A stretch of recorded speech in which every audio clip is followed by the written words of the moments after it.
This is the Owen J. Roberts Board of School Directors regular business meeting being held on June 21st, 2021 at 7 p.m. Please rise and join in the Pledge of Allegiance.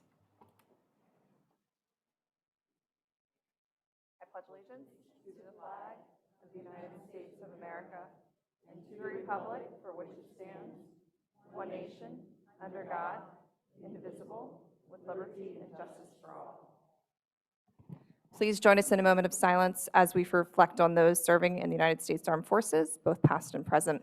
The elected leaders for the state of Pennsylvania and elected leaders for our nation, we have much to be thankful for in our community.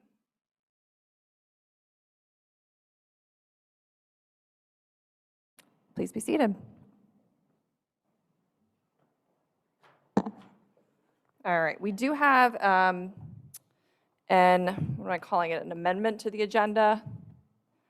Item 12.9, Robert, I'm going to mispronounce it, Wallison, should be bachelor step 2, not step 1, at $50,300 per year. So there is a change from what is on that for 12.9 for him. All right, item 3, executive session announcement. The Board of School Directors met on the following dates in executive session to discuss items in one or more of the following areas: personnel or legal matters, May 25th, 2021, June 16th, 2021, June 21st, 2021, and a board workshop was held on the following date, June 14th, 2021.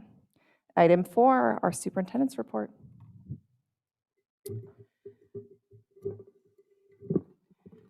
Thank you, Madam President, and welcome back to in-person meetings. Feels a little unusual to be back in person and being able to see everybody's faces. We will continue to offer our meetings virtually via Zoom, and so tonight's meeting is also being broadcast on Zoom.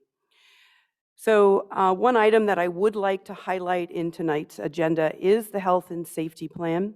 School districts that accept the ESSERS funds are required to continue to have a health and safety plan for the 21-22 school year, now known as the Safe Return to In-Person Instruction and Continuity of Service Plan. This plan must include how the district will, to the greatest extent practical, support prevention and mitigation policies in line with the most up-to-date guidance from the CDC, the Pennsylvania Department of Health, and the Chester County Health Department in order to continuously and safely continue to operate schools for in-person learning. The plan must ensure continuity of services, including but not limited to services to address our students' academic, social, emotional, mental, and other needs. The plan must also address wearing of masks, physical distancing, hand washing, cleaning of facilities, contact tracing, quarantining, collaborating with the Chester County Health Department, on-site diagnostic and screening testing, efforts to provide vaccines to the school community, and accommodations for children with disabilities. As I stated in my letter to parents and guardians on June 11th, that even though the CDC has not issued guidance saying that unvaccinated children should not wear a mask, the Chester County Health Department has in fact stated that masks should be optional for everyone this summer. The plan that the board will be voting on this evening makes the wearing of masks optional for both students and adults inside or outside of the school facilities. The plan also identifies how the district will meet the school code for a minimum instructional time of 180 days of instruction and 900 hours of instruction at the elementary level and 990 hours of instruction at the secondary level should we see a resurgence of the pandemic. Switching gears, the rain held off for our class of 2021's graduation. And so we were able to hold that on Friday, June the 11th, with a total of 383 students receiving their diplomas. So congratulations again to the class of 2021. Great news after school let out. Once again, our high school was awarded the 2021 PAC Liberty Division Sportsmanship Award. So congratulations to our athletics for being recognized for their sportsmanship. And then finally, the district will begin summer hours this week, closing for 6 Fridays throughout the summer.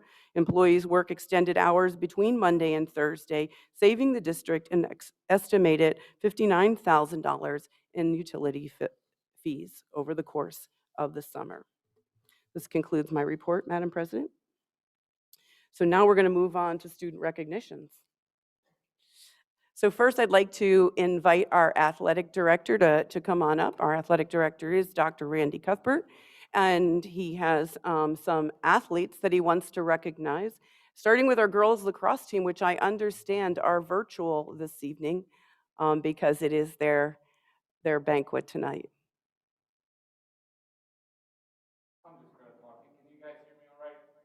People at home might not be able to, though. Sorry. You cannot get away with not using that microphone. All right, there's the lacrosse team on the board.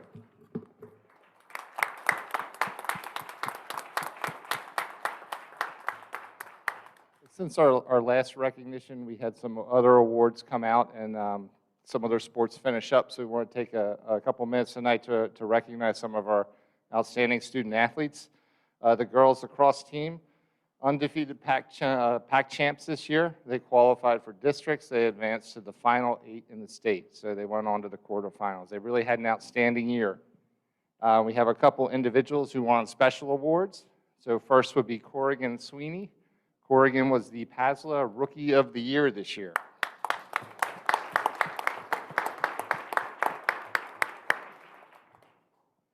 And we also have Gabby Corey, who was the PAC MVP. She was the all-PASLA team.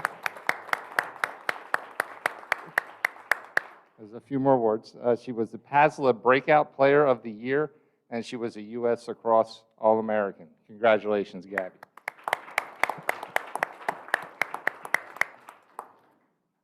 Next up, we have Alexa Vogelman. Alexa Vogelman was also a USA Lacrosse All-American. Congratulations, Alexa.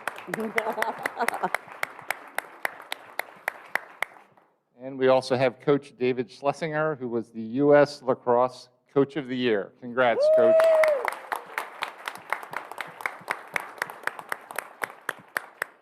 So congrats to our lacrosse team on all their accomplishments. They were really fun to watch this year. Great job, guys. Congratulations, congratulations. Enjoy your banquet tonight. We're so proud of you.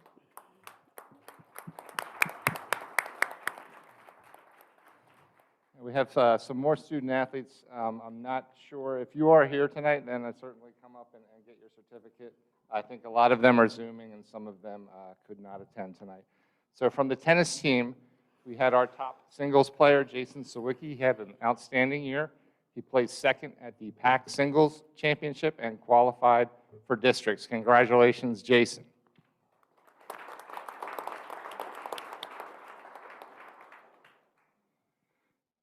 Okay, track and field. We had a bunch of medalists at the district and state level. At first, we have Aiden Rohrbaugh. Aiden was the district champ in the high jump. He took first place there, and he also placed 17th at states. Congratulations, Aiden.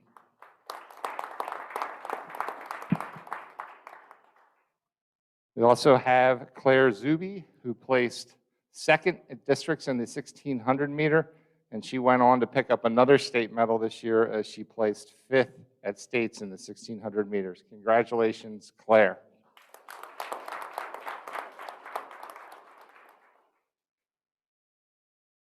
Okay, we also have Andrew McGonigal. Andrew was 5th at districts in the 3200 meters, and he went on to place 15th at states. Congratulations, Andrew. Great job. Great job. Next up, we have Adam Search. He placed 5th in the pole vault at districts and went on to place 18th at states. Great job, Adam.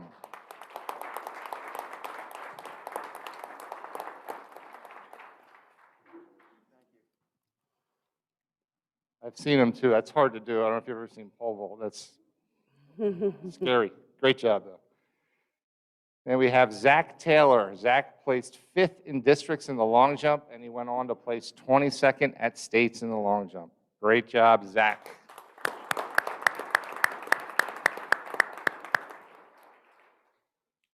Okay, then the final awards we have tonight would be the PAC Awards. The first one is the Citizenship Award. It goes to one of our spring athletes who's engaged in all school activities and very involved in clubs and sports.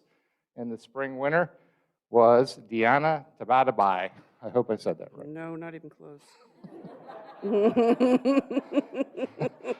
Congratulations, Deanna. Is she here tonight?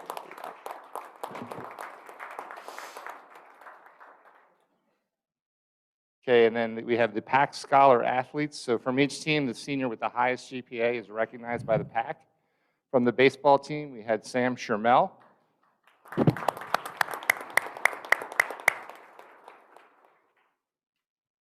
From the softball team, we had Allison Dalbert.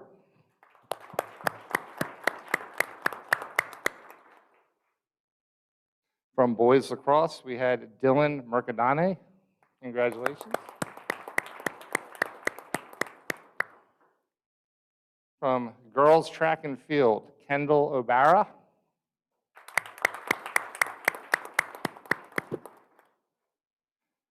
From boys track and field, we had Josh DiMarino.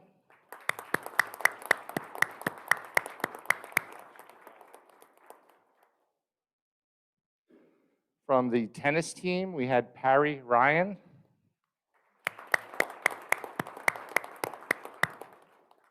And from the girls lacrosse team, we had Sophia Samuelson.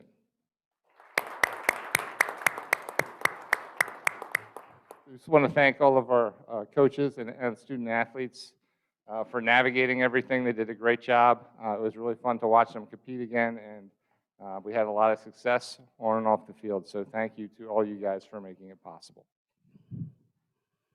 Dr. Cuthbert, on behalf of the school board, we would like to thank you for your leadership this season during this pandemic and making athletics possible for our students. I know you planned, rescheduled many, many times because of cancellations, but really went out of your way to make sure that our students had the opportunity if we had to reschedule games because of COVID. And so thank you so very, very much on behalf of the school board.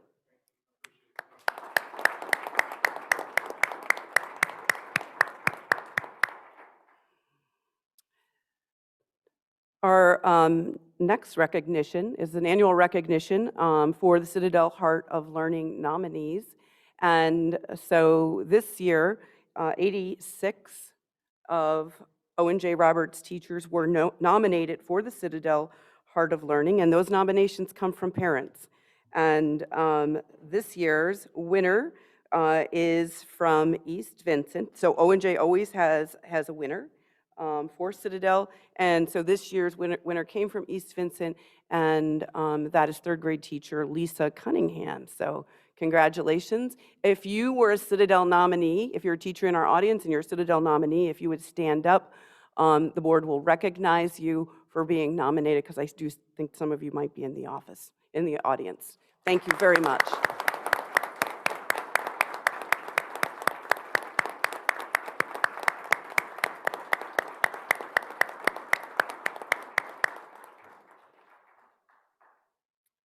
I'm surprised not every teacher's name is on the list this year because everyone is so deserving of this recognition. All right, now, let me get this next stack of papers. I'm going to switch my location here.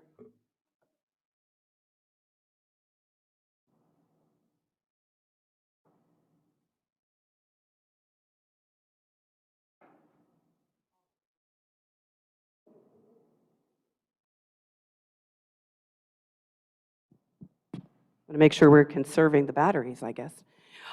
So tonight, the school board would like to recognize our building administrators. So much of the focus this year has been on our students, which is where it belongs, and our teachers, and the unbelievable effort that went into making teaching and learning possible this year. But behind the scenes were our building administrators who really it's hard to even put into words what they dealt with day in and day out at the building level to keep students safe and to keep teaching and learning going on. And oftentimes, they were the ones calling and telling parents their children were quarantined. Not the news that any parent wanted to receive, not always the best, and not always well received by people. But our principals have persevered, kept our schools open, kept our schools safe, and so the school board would like to take a moment to recognize each of our building principals. So first up is Mr. Todd Oswald from East Coventry.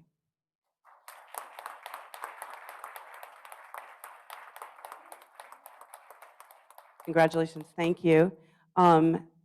Ms. Christine Seeley from East Vincent.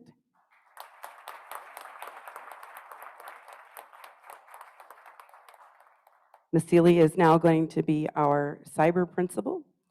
From French Creek, Dr. Melinda McKillop.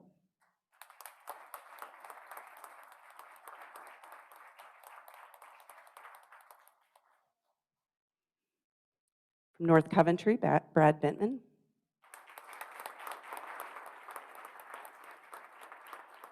Thank you.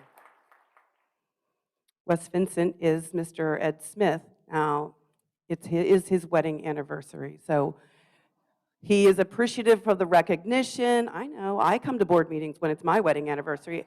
I don't know what's up with him. And so Mr. Smith will be the principal of East Vincent next year from the high school, doing an amazing job as an interim principal, first-time principal ever, Bill Richardson.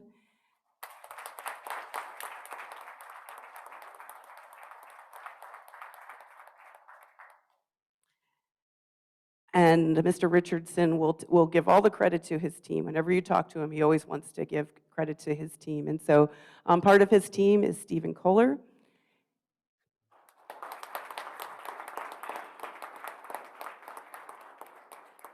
This year, Mr. Kohler served as an interim assistant principal and will be our high school principal next year. Also, at the part of the high school team is Caroline Slade. I think Ms. Slade has class tonight, so she couldn't play hooky. We also had Mr. Eric Wenzel as assistant principal, and he will be returning next year for teacher on assignment as well. From our middle school, we have Mr. Corbin Stoltzfus.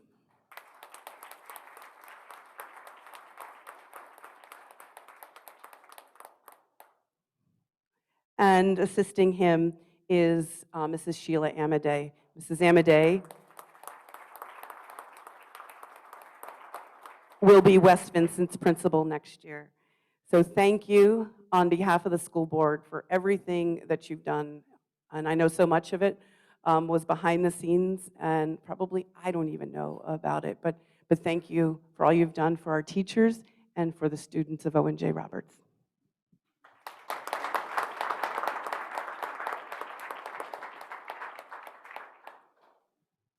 I'd like to invite Dr. Rich Marchini up to talk about the next two recognitions that we have lined up here this evening. And I'm hoping that you have a stack of certificates. Dr. Soder does? No? Okay. All right. Well, maybe they'll magically appear between now and then. So Dr. Marchini oversees, well, you want to be this way over here.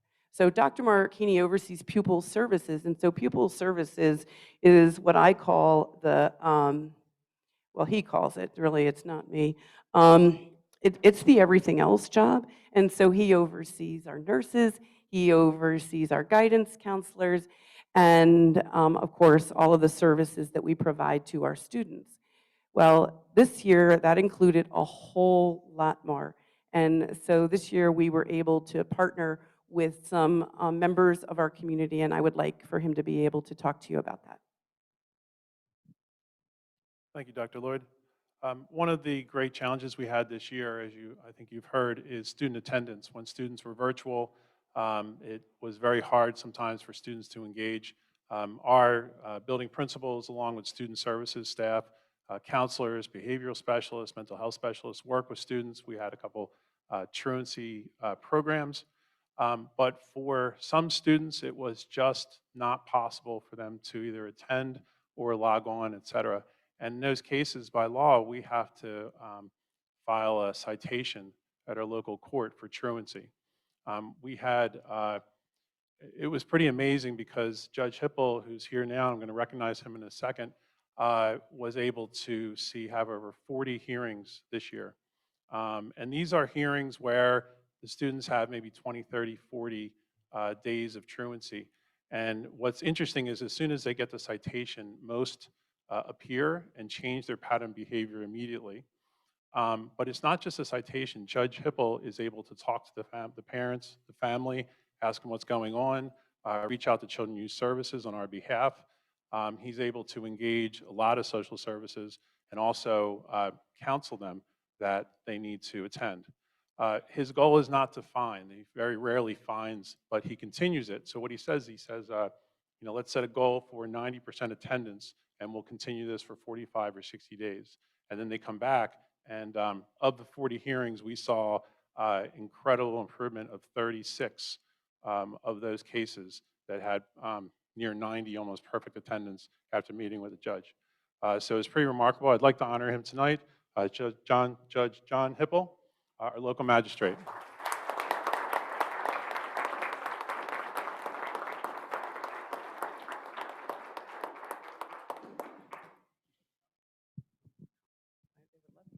Thank you. Well, good evening, and thank you for having me. Thank you for the recognition. It's an honor to be here this evening.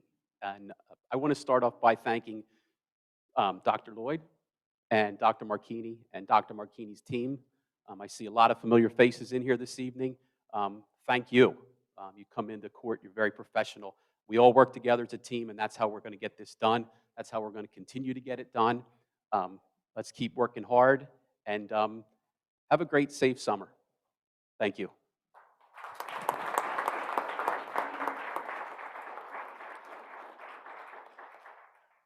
We don't always get the opportunity. You hear us talk about our partnerships in the community, but you don't always get to see our partners. And Judge is a graduate of Owen-J. Roberts, and so it's not uncommon to see him at our sporting events, but more importantly, he has partnered with us to address this issue this year with regards to getting our truant students here. It was really a community effort. So I want Dr. Marchini now to talk to about another interesting partnership that we developed. I know that the board has heard me talk about this. I don't know if the community has, but school districts are required to offer the vaccine and figure out how you're going to bring the vaccine to your community. And so this was, we thought, the state would do this, right? Or at the health department would bring the vaccine, right?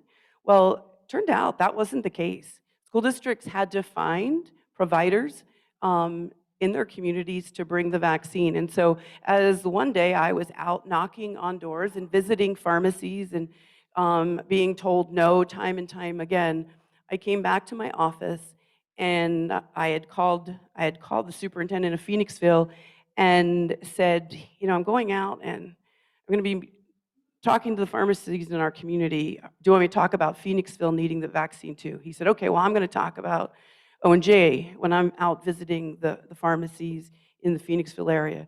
So when I got back to my office, I was so dejected because everybody was like, no, we can't do that. No, we don't have that vaccine.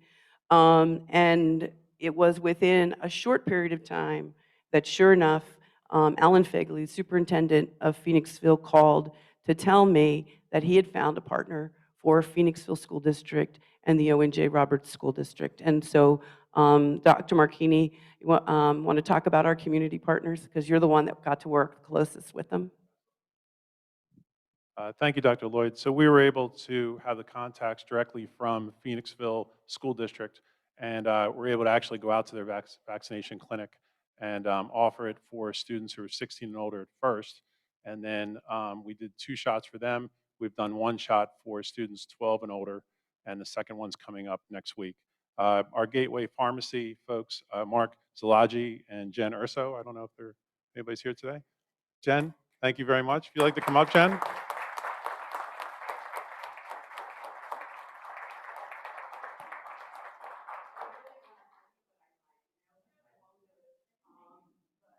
Who knew? Gateway Pharmacy. We all know Gateway Pharmacy. All these years.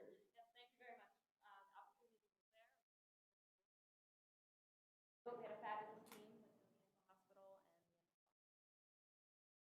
and we're really happy to come out and vaccinate.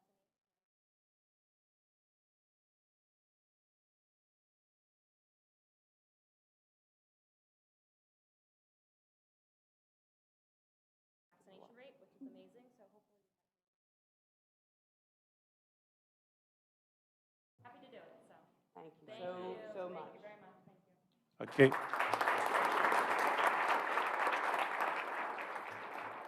Mark and Jen from Gateway Pharmacy were also amazing because we did have people who just stopped by, and I know Phoenixville had a lot of them too, and they were able to go and get more vaccinations.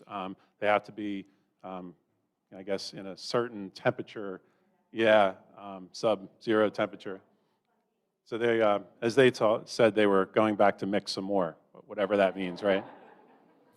From Phoenixville Hospital, we have Barbara O'Connor, Director of Community Health Education and Outreach.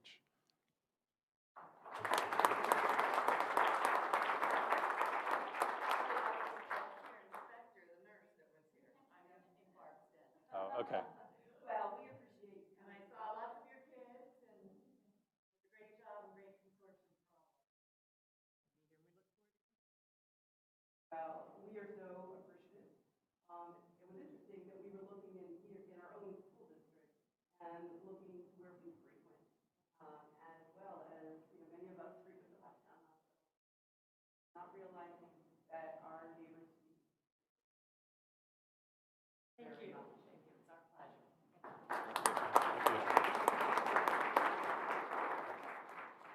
Phoenixville Hospital asked us to keep count as the students and parents were signing up, and they provided the nurses that did the actual vaccinations. And then as we got more and more, they added nurses as they went. So the flexibility, the willingness just to show up with a team was incredible. And then the Phoenixville Office of Emergency Management, Karen Williams is Director of Office of Emergency Management, and Raf Hennon is the Chief of Fire and EMS. I don't know if they're here today now. They were absolutely amazing as they showed up, just kind of organizing, getting everything going, helping us set up our gym. So we really appreciate the community effort. They were phenomenal. They have a mobile lab. The emergency office, the Phoenixville Office of Emergency Management has a mobile clinic that they were all prepared. They brought it every time. However, we were able to set up in our auxiliary gym and accommodate folks there. But just what an amazing, amazing group of community members coming together to help us meet that requirement of bringing the vaccine to our students. So thank you so much.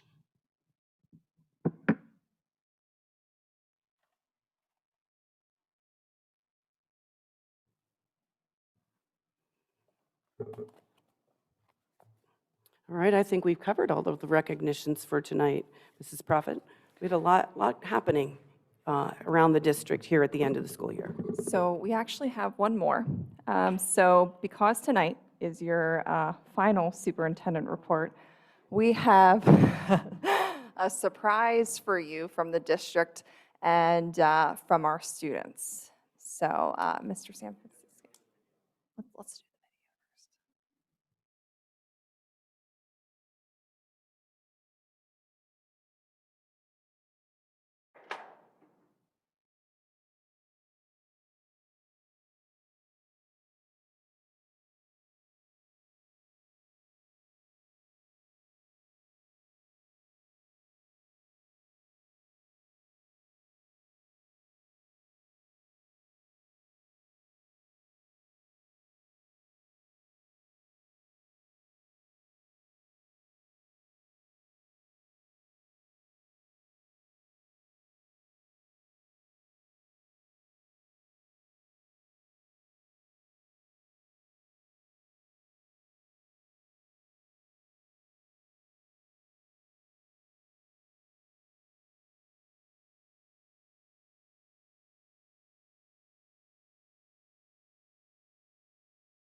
Congratulations!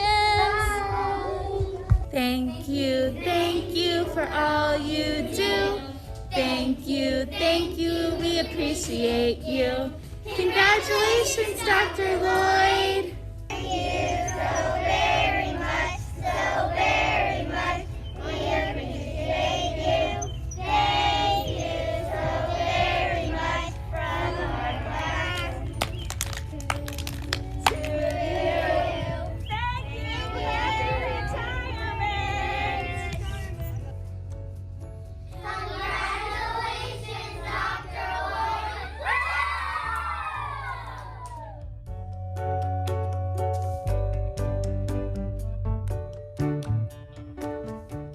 Hey, Dr. Lloyd, this is Mr. Famous's class. We would just like to wish you a happy retirement and thank you for all that you have done for the Owen J. Roberts School District. We wish you all the best in your retirement. Thank you. Congratulations on your retirement from Mrs. Gallows Kindergarten at East Vincent. Congratulations, Dr. Lloyd. Happy retirement. Congratulations, Dr. Lloyd. Happy retirement.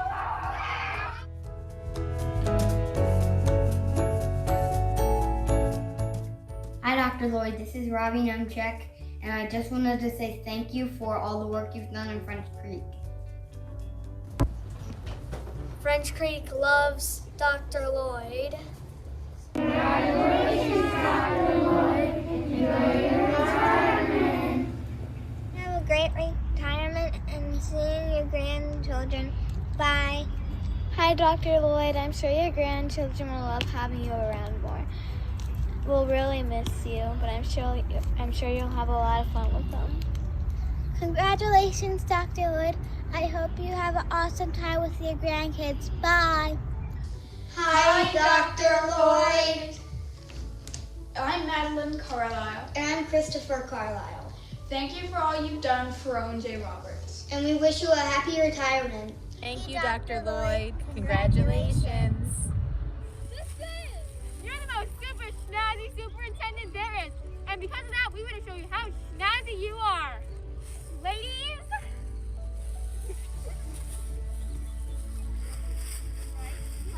Yeah. 5, 6, 7, 8. Retirement.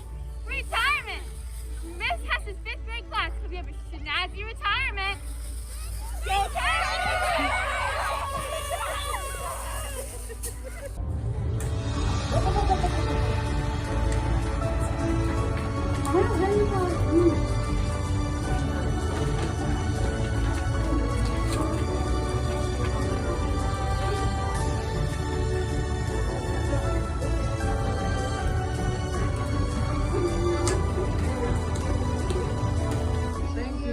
Thank you, Dr. Lloyd.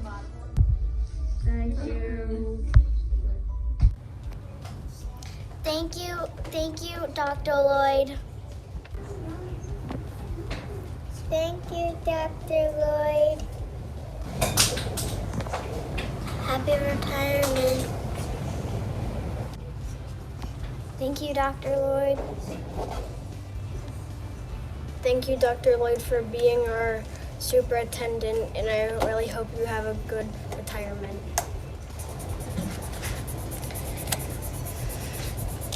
Congratulations, Dr. Lloyd. I hope you have fun. Congratulations, Dr. Lloyd.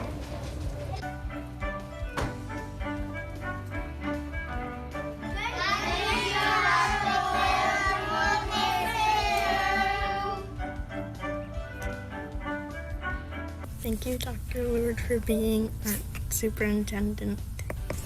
We will all miss you. You were really great, and virtual hug. Okay. I hope you enjoyed this. Bye.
star principal and superintendent.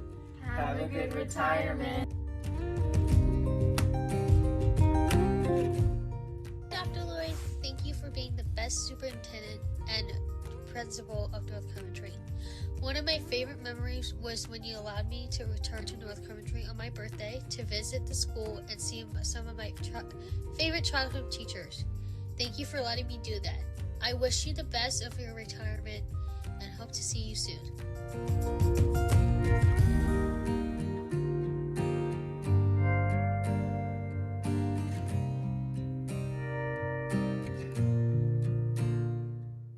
Emily writes, I wanted to wish you congratulations on your retirement and thank you so much for being an amazing principal and superintendent at our school. Hi Dr. Lloyd, my name is Adam Lay and I have a little story from kindergarten that I remember. So in kindergarten, when I was walking into the school in the first day, I remember that you were greeting everyone, and when you stopped talking to me and you were like being really, really nice, and I was like, wow, this is gonna be a really good school.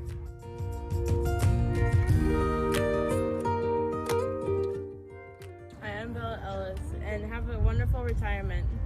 I'm Janelle Meyer, and I'm Amber Fallon, and thank you for being our principal at North Coventry Elementary School. And we hope you have a good retirement. Congratulations on your retirement. It was so special to be a part of your first 6th grade graduating class as principal of North Coventry and your first high school graduating class as superintendent. I'll never forget how special you made all of our celebrations at OJR.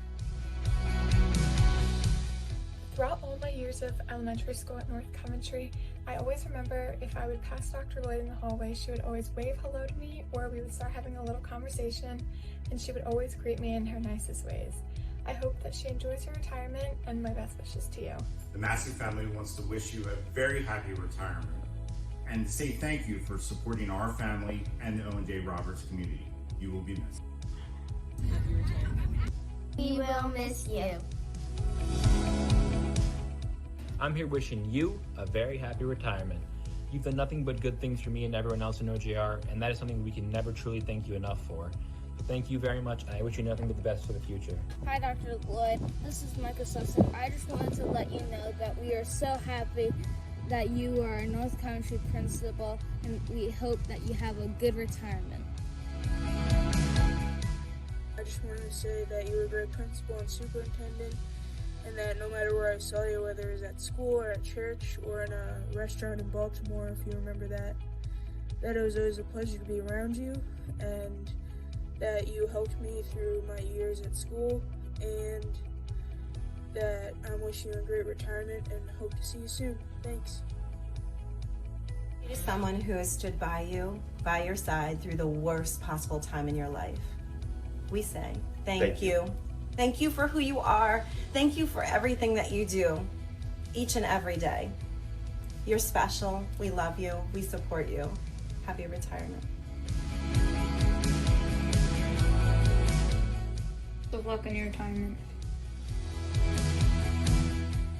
Dr. Lloyd, thank you for all the fun memories at North Coventry. We hope you enjoy retirement. Hi, my name is Sam, and I'm wishing you a good retirement. I just want to say thank you, Dr. Lloyd, for being the best principal ever. Hi, Dr. Lloyd. This is Madison Marzella, and I would like to thank you for being the best principal I ever had at North Coventry. And I wish you good luck in your retirement. From the former mayor of North Coventry. Hi, Grant and Olivia Wrights. Thank you for being an awesome principal and superintendent. Happy retirement!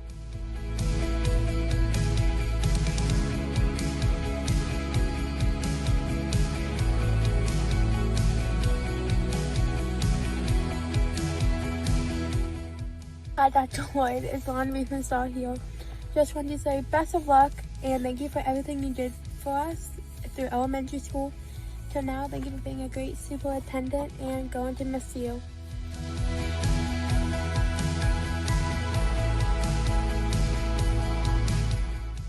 Hi, Dr. Lloyd. We're so sad that you're leaving, but we just want to say thank you for all that you've done in our school, and we hope that you have a great retirement. And we're all all going to miss you.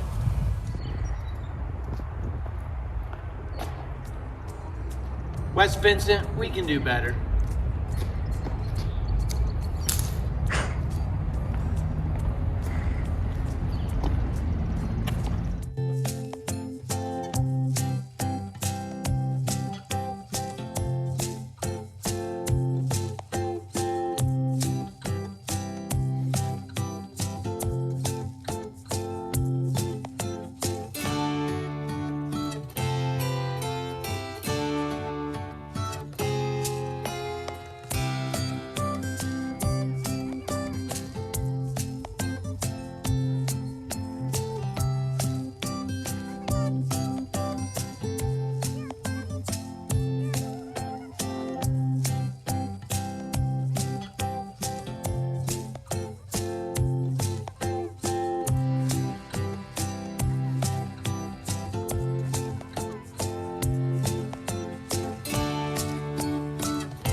Hi Dr. Lloyd, I hope you are doing well. As a former North Coventry student, I wanted to make a short little video and say congratulations on your retirement. You will be greatly missed by OGR students. Enjoy your retirement. Congratulations. Thank you so much for being a great principal and a great superintendent. I hope you enjoy a lot of time with your grandchildren. Hi, Dr. Lloyd. I just want to wish you a happy retirement. It's been great working with you and talking with you, and I've learned so much from you, and we are all grateful for what you've done for our community and Owen J. Roberts. I just want to wish you a fruitful retirement. I hope that you live life to the fullest every day and enjoy the time that you have with your family. Thank you for everything again. I will see you soon, hopefully. Thank you. Hi, Dr. Lloyd. This is Caroline Aldred. On behalf of the junior class and junior class council, I would like to thank you for all that you've done for the school district while serving as superintendent. Good luck with your future endeavors and happy retirement. Hi, Dr. Lloyd. I'm Campbell Shans, representing class of 2023. We wanted to first congratulate you on your retirement, and second, thank you for being such a strong pillar of light in our community. Your courage in being superintendent was just remarkable, and we really wanted to thank you for that, as well as being principal in North Coventry and helping us go through all the hardships there. So thank you so much for all you've done. I hope you have a great next chapter of your life. Hi, Dr. Lloyd. I'm Riley Herring, and on behalf of the freshman class, I would like to congratulate you on your retirement. You've done amazing things for our district, and we are very sad to see you go. We hope you spend your well-deserved retirement with the people you love most. Best wishes from the class of 2024. Hello, Dr. Lloyd. I would like to say, on behalf of the entire senior class, congratulations on a wonderful and successful career here at Owen J. Roberts School District. We are all impressed by your many contributions to this community. We wish you all the best of luck in this next chapter in your life. And remember, once a Wildcat, always a Wildcat. Congratulations once again, and best of luck.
So we did invite your family, and we got you these nice flowers.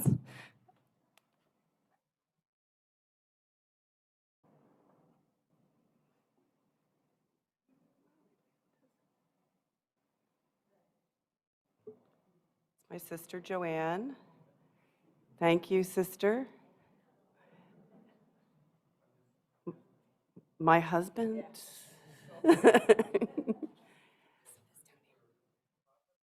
Yeah, I don't know what they're doing.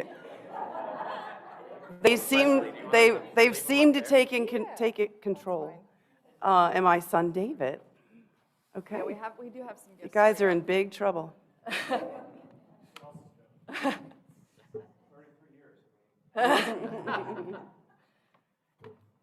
I don't know if you want to open them now or whatever you're comfortable with. I'm sure there's people that have come to this meeting for other reasons than a 20-minute video that ends with grandchildren acting wild. Well, you know, I had prepared a whole speech, and then I thought, you know what, the students are going to say it best, and I think that they did. And you know, we appreciate all that you've done for ONJ, and you've always put our kids first. And thank you. Wow. Okay. Well, it is. I was telling Leslie and John, or Mr. Deal and Ms. Profit. I was telling them that there aren't really words to describe what it's like to serve the community that you've grown up in, that you live in, because you are serving your neighbors' children, as well as the children from your church, and everywhere you go. And it just has an incredible sense of satisfaction. And those that know me know that I have often talked about you're called to serve. And this has been the highest honor, is to serve the families of this community that I love so much. So thank you all very, very much.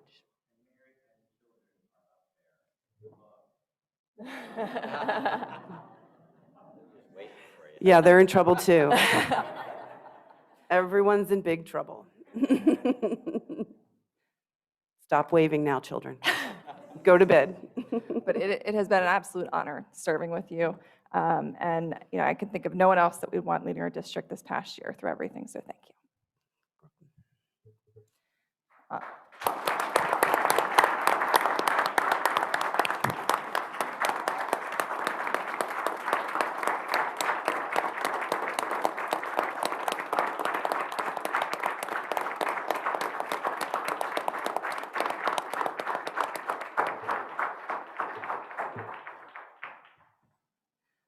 I'll get back to the meeting. All right, item 5 is public comments. Public comment on agenda items. Information, proposals, and statements from individuals or delegations pertaining to items on the agenda. Speakers are to indicate your name, township of residence, and the item on the agenda to which your comments are addressed. Speakers will be limited to no more than 3 minutes. Please understand that this is not a time for dialogue with the board. Rather, the board will listen to all comments and consider them in future deliberations. Also, if you have a question for the board, there's also our email address listed there, schoolboardmembers@ojrsd.net, and you will receive a written response. And then just so we're clear, we are going to take public comment in person first, and then we will go to our Zoom public comments. So for our Zoomers out there, if you'd like to make a comment, please use the raise hand function. And then when it's your turn to speak, please state your name and township of residence. Mr. San Francisco, how many people do we have joining us by Zoom? There are 50 people joining us for Zoom. Thank you.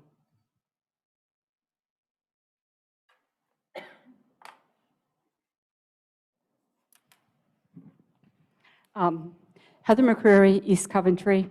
First, I would like to say congratulations, Dr. Lloyd, on your retirement.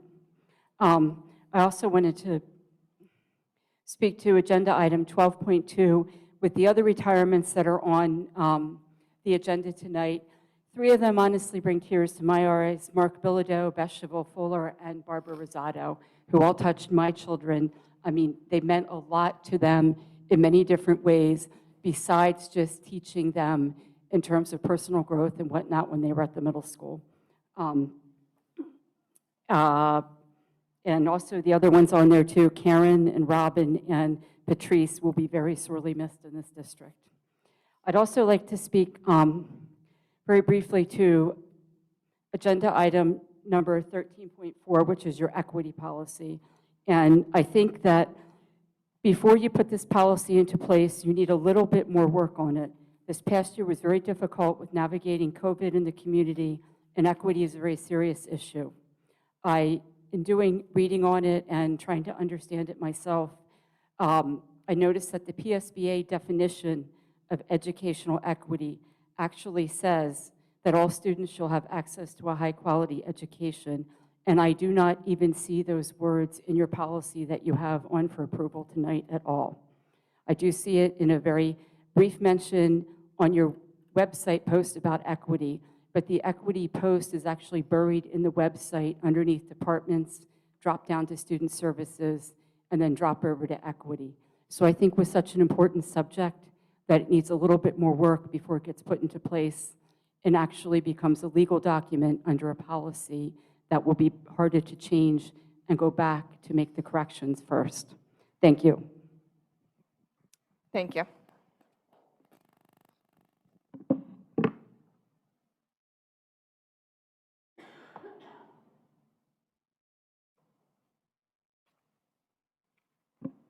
Good evening. It's on, right? My name is Krista Collins, and I'm a resident in East Vincent Township.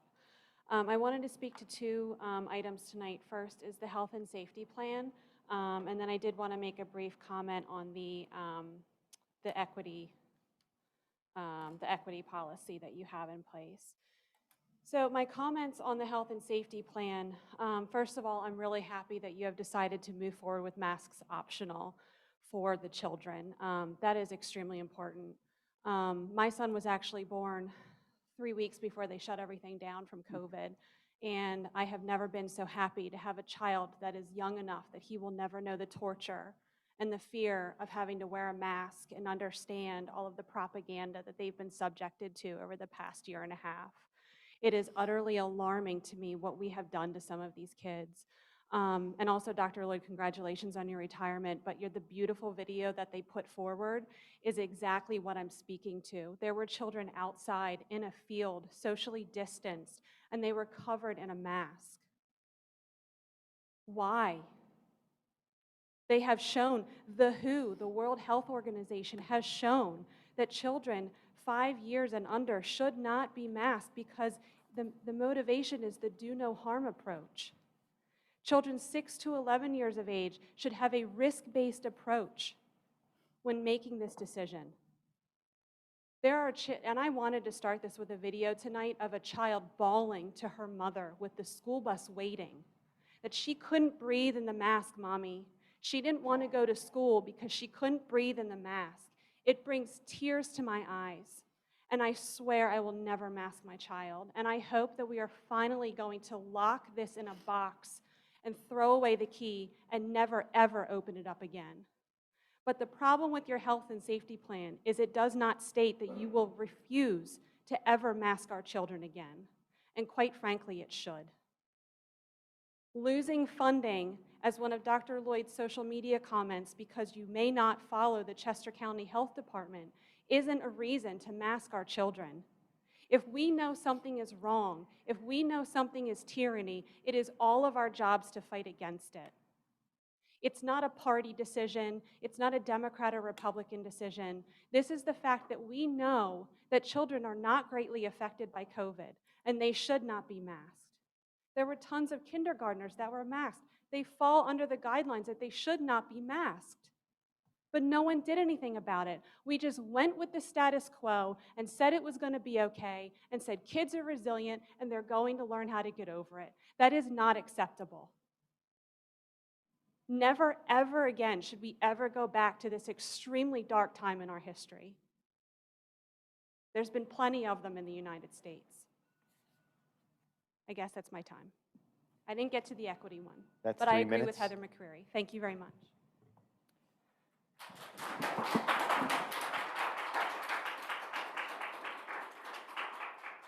Thank you, Krista.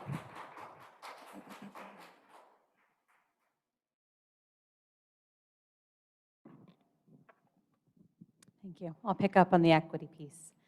My name is Tara Szymanski. I'm a resident of South Coventry. I'm speaking on agenda item number 13.4, specifically policy 833, educational equity. Members of the board, on December 1st, my husband attended an equity listening session for French Creek. And during the meeting, it was mentioned that a new curriculum would be coming in starting in the fall.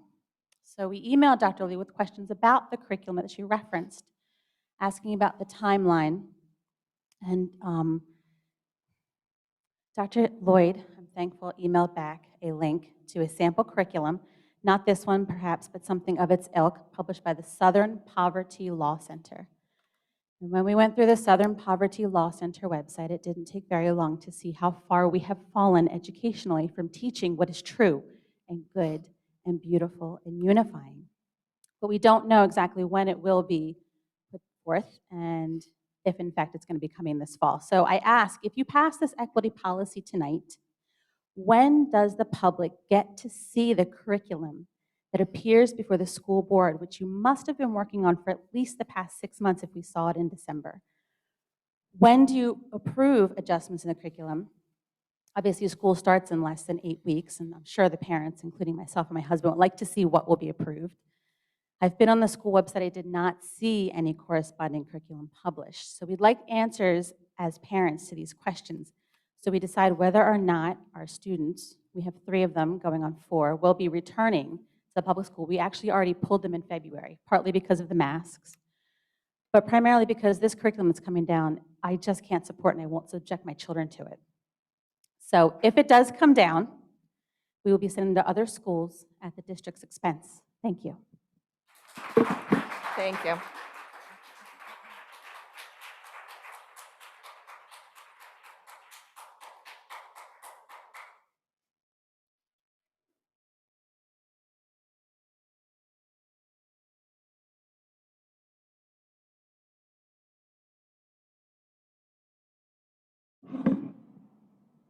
Good evening. I am speaking on agenda 13.4.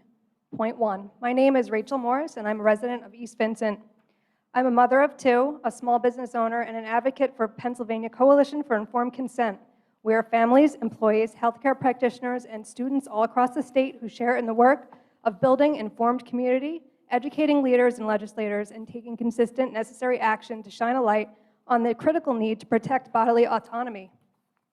With that being said, I'd like to focus your attention to this picture that I handed out, which was posted just over a month ago on May 13th by the North Coventry Elementary Facebook page.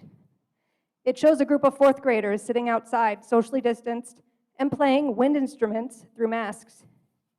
The definition of abuse is a non-accidental action which causes or creates substantial risk of physical or emotional injury to a child. This photo exemplifies this definition.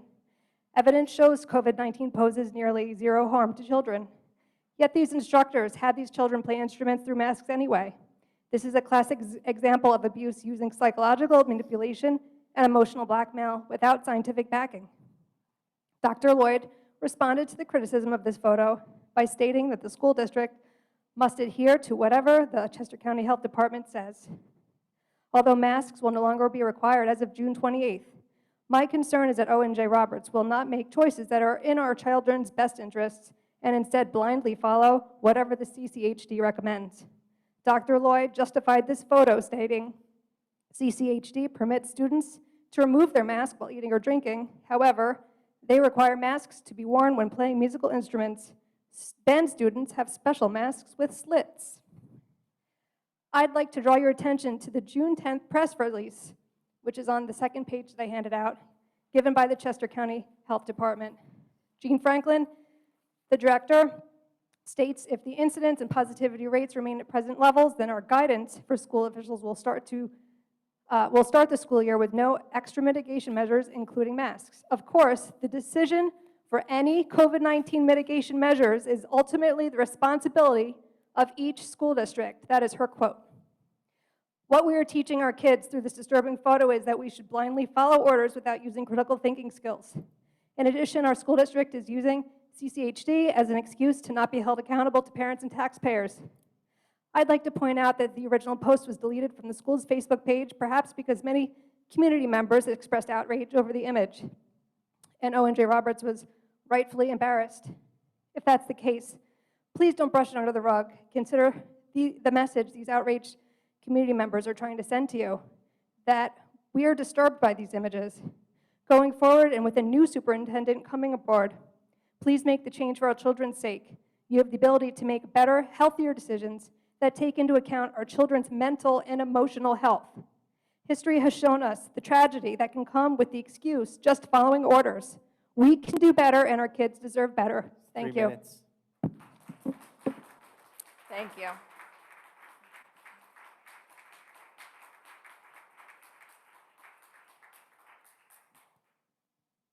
Hi, good evening. My name is Amanda Cooper. I'm a resident of East Vincent Township. And first, I just have a couple comments. This is my first ever school board meeting, so a lot of learnings tonight. Bravo to the last 3 speakers. Bravo to you for speaking up. And I wholeheartedly agree with everything that they said tonight. I am aware, I'm familiar with the picture that Rachel passed out to all of you, and I just want to say that I think it is disturbing and disgusting. Sorry, can you let me know what agenda item you're speaking to? Is it the health and safety plan? Do I have to have one? For this section. Then let's say that, yeah. Okay. Okay, thank you. And then my last comment is to say thank you that you are voting to have masks optional going forward. That is great news, breath of fresh air. I would like to share my situation that my oldest son, he does have a medical condition where he cannot wear a mask, and I will not put a mask on him. It is could be detrimental to his heart situation. So he would, at this point, our plan is for him to join ONJ Roberts School District next school year, starting 2022. And if for some god-awful reason masks do not come back, we would look elsewhere for education for our son. And the last thing I want to share is My husband, he grew up his younger years in Hawaii. And I'm sure we're all familiar with what happened to Hawaii with the Japanese bombing them, right? So my husband, he is in his later 50s. So in elementary school in Hawaii, they would do the air raid drills, where the air raids, sounds would go off, and the students would be pushed under their desks, and they would have to hide under their desks until the air raid stopped. My husband, to this day, when he hears, we can hear in this rural setting, we can hear the fire station's alarms that go off. He, to this day, when he hears that, he can vividly see himself crawling under the desk for these fire raid drills. So with these masks and the social distancing, if there's any thought that there is not a mental implication happening with these young kids, you're sorely mistaken, because my husband is living proof of it from his experience as a young child at 8 years old, hiding under a desk in Hawaii because of an air raid drill.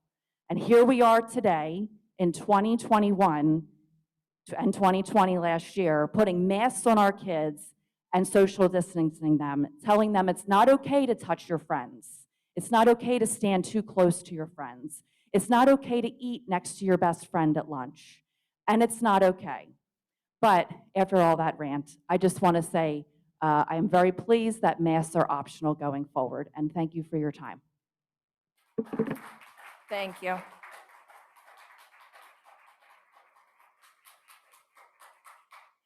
Madam President, there are 3 public comments via Zoom. The first person is Joe Rooney.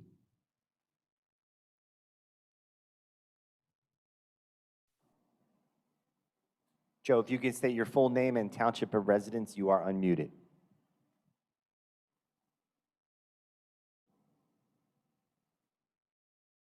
Mr. Rooney? Yeah, my name is Joe Rooney. I live in East Vincent Township. Go ahead with your public comment. Yes, I come here and I would begin the statement that I'm speaking directly to all points on the agenda this evening. The thing I want to say when I start my comment is that I fully believe. Mr. Rooney, I'd ask you to identify a specific item on the agenda that you're addressing. I come here to tell you guys tonight and everybody listening that my message comes with an understanding that no matter what side of this. Excuse me, Mr. Rooney, could you please identify the agenda item that you are addressing? You must not have heard me addressing all the agenda items. Pardon? Second opportunity for public comment There, on non-agenda. Ms. Rooney, there is a second opportunity at the end of the meeting for comment on any. We'll file this under. We'll file this one under equity. It can touch a bunch, but we'll file it under the equity debate. In that case, I'd ask you to limit your comments to that equity policy. And you will have the second opportunity. Thank you, sir. I believe this is a battle of good versus good. I believe that everybody's coming from a place in their heart that is caring and loving and wants to do the right thing.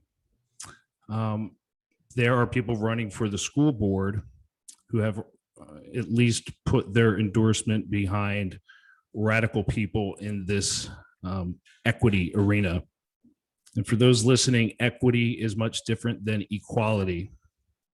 Equity wants to guarantee equal outcome. Equality is to guarantee everybody has an equal opportunity so that the individual actually has a say in where they go and where they don't go in life. So one of the people running for school board endorses a radical named Kelly Yidam. She wants children from the ages of pre-K. Excuse me, Mr. From Rooney. the ages of Mr. Rooney. Yes, sir. I'm going to ask you not to identify specific persons. You may comment on the policy, but it is not appropriate to identify specific persons, including candidates for office. This isn't a candidate for office. This is a public safety announcement. I won't say the name again.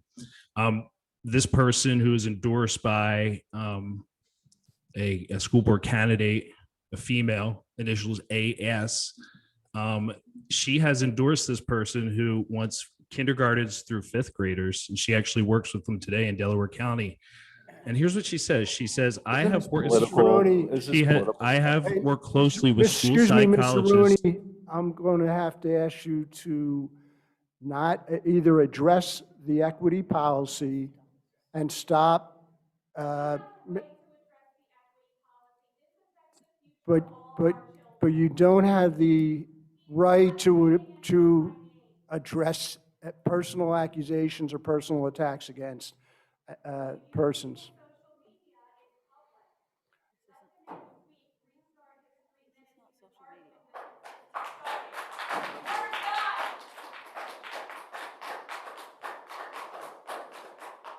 Mr. Rooney, I'm going to ask you to refrain from any personal attacks and limit your comments to the policy.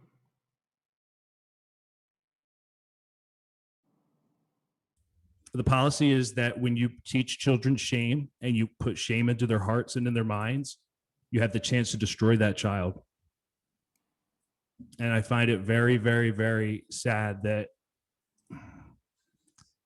in this day and age, with what we know about each individual and how we have the ability to meet them where they are at, no matter who they are or where they come from, we're choosing to look at people as groups and identities and take their skin color and tell them that that is the key characteristic of where they stand in the classroom and where they stand in this world.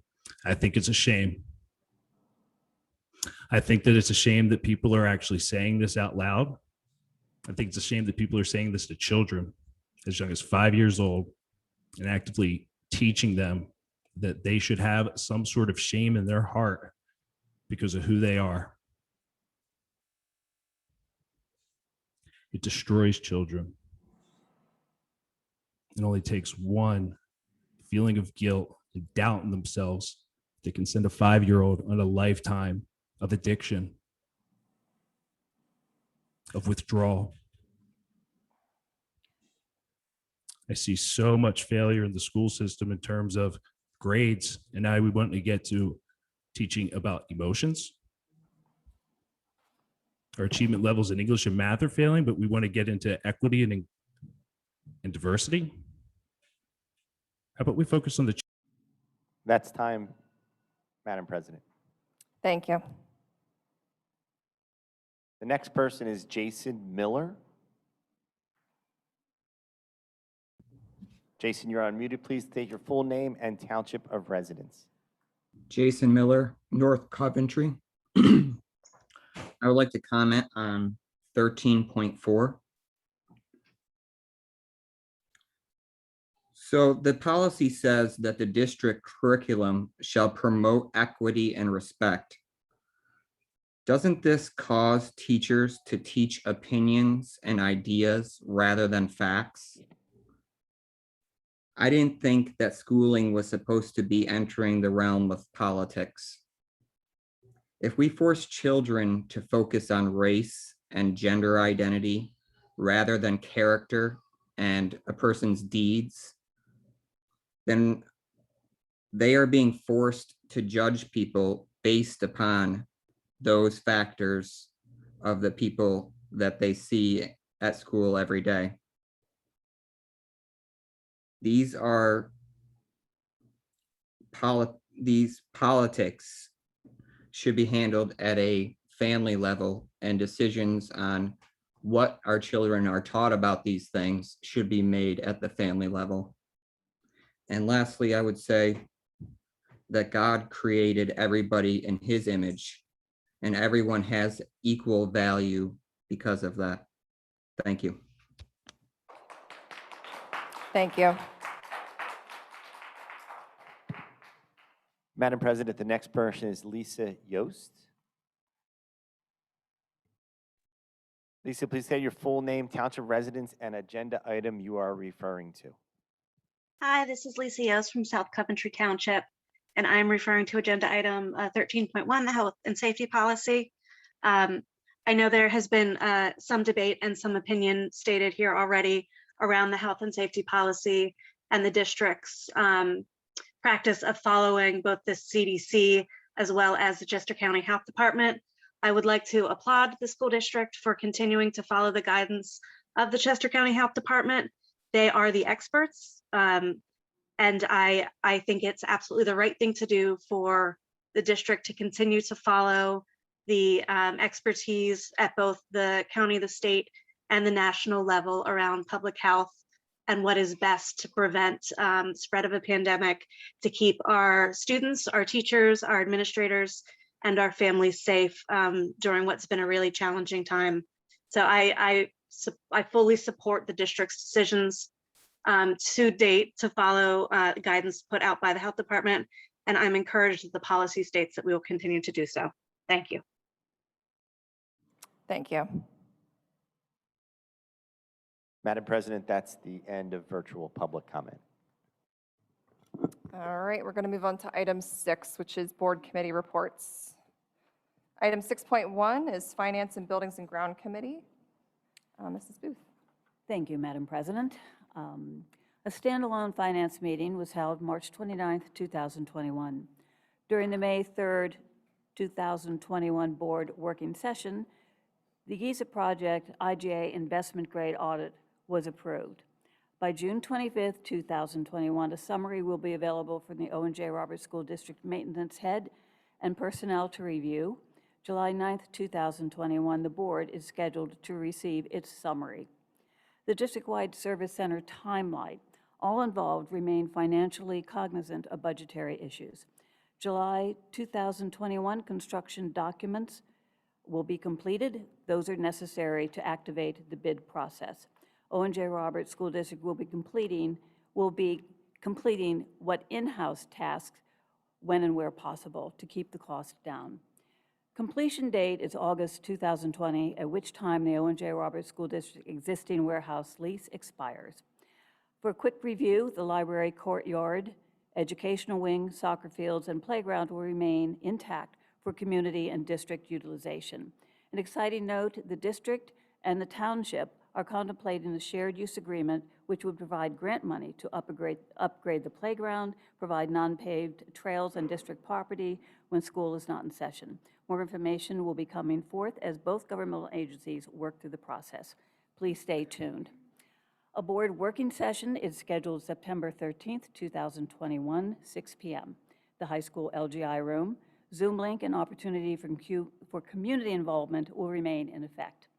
Tonight's Finance, Building, and Grounds voting action items are, this is a little hard after we had such a nice emotional recognition of Dr. Lloyd, but this is boring. I'll just go through it. Sorry. 2021-2022 budget items were publicly discussed and presented multiple times throughout the PDE budget calendar, posted on the district website and given the appropriate 30-day hold.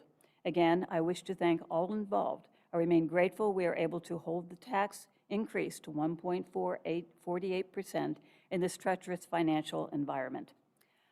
Agenda item number 7, recommended routine matters, consent items, acknowledgement of routine March 31st, 2021 financial reports.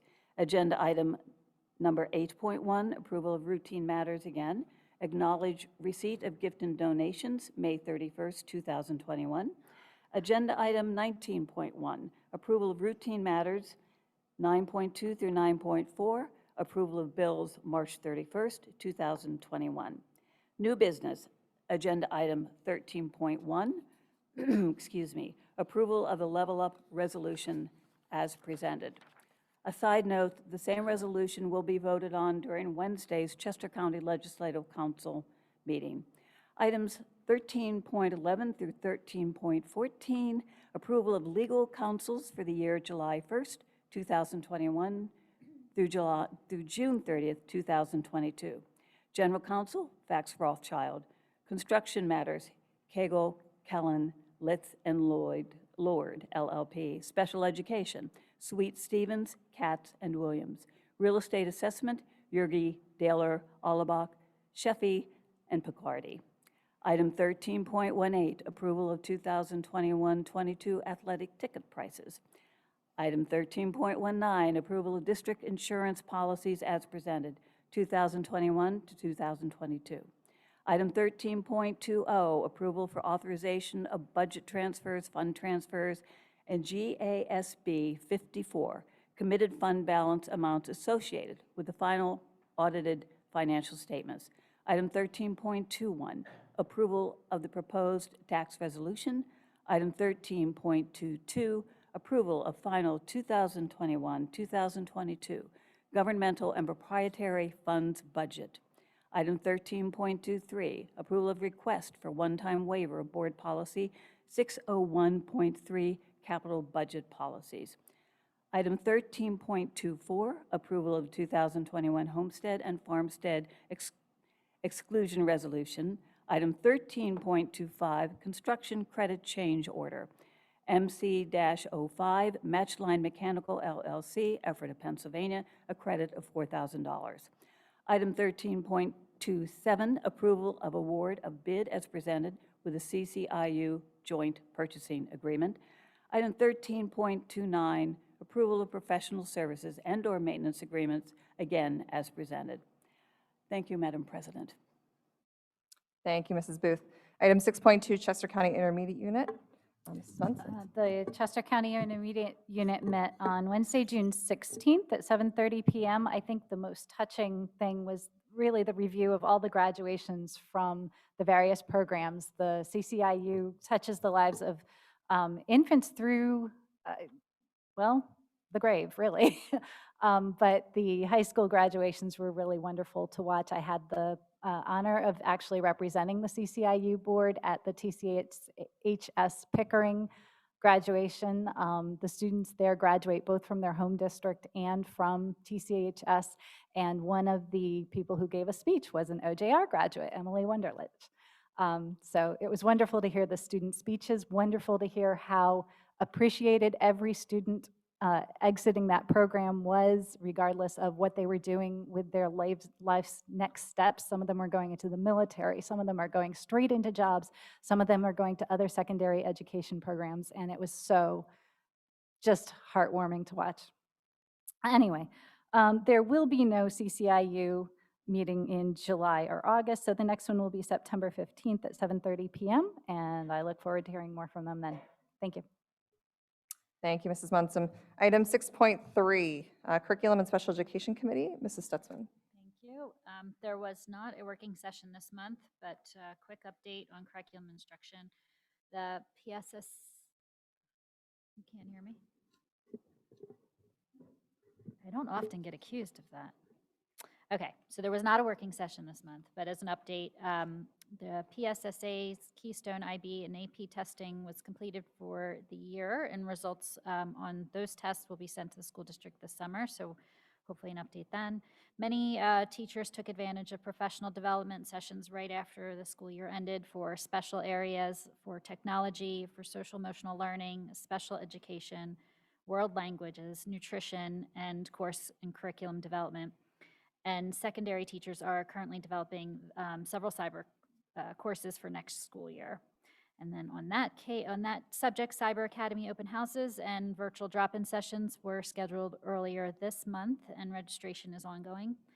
Families can get information on the website from the CLE, and then the next curriculum committee isn't scheduled until the board working session on September 13th at 6 p.m. Thank you. All right, thank you, Mrs. Munson. Item 6.4. Sorry. Good try. Item 6.4, Legislative and Policy Committee, Mrs. Munson. There we go. I'll say thank you, Mrs. Stutzman. So we have not had a LNP committee meeting since our last board meeting, and we've also canceled it for July and August. However, we do have items to vote on tonight, items 13.4 and 13.5. So those are policies for second reading, and deletions to consolidate items from the 300s, 400s, and 500s into just the 300s. So previously we had different types of employees for the district broken out into the 300s, 400s, and 500s. Now that we are combining the language of the 300s to cover all three of those types of employees, the 400s and 500s are no longer necessary and can be deleted. As we may have noticed from the public comment, 833, our equity policy, is really the most exciting of the ones on there, and I really do appreciate the public comment on those. We had, I believe, maybe 4 different committee meetings where we solicited public comment on the equity policy, got very little feedback, so I really appreciate tonight's commentary, and we can discuss it when that item comes up if the board feels led to. And our next meeting will not be until September. Thank you. Thank you, Mrs. Munson. Item 6.5, Personnel Committee, Mr. Friel. Short, quick update for Personnel Committee. The only thing to note here would be item 12.19, which is, as you may know, we've got a new human resource director that we're pretty excited about, who has a lot of experience and comes from education world, which is very helpful to us. So it was a big loss when we lost Danielle, and so this is, we're going to welcome or vote on Kristen Haggerty later tonight. So that's it, and we'll get back to, hopefully once she's on board, having a personnel meeting. Thanks. All right, we're going to move on to item 7, recommended routine matters. 7.1, motion to approve recommended routine matters, consent items 7.2 through 7.9. The board will make a motion to approve the following routine matters, which are items 7.2 through 7.9 as action consent items. Do I have a motion? So moved. Mr. Deal, do I have a second? Second. Mr. Friel, any discussion? All in favor? Aye. Any opposed? Motion passes.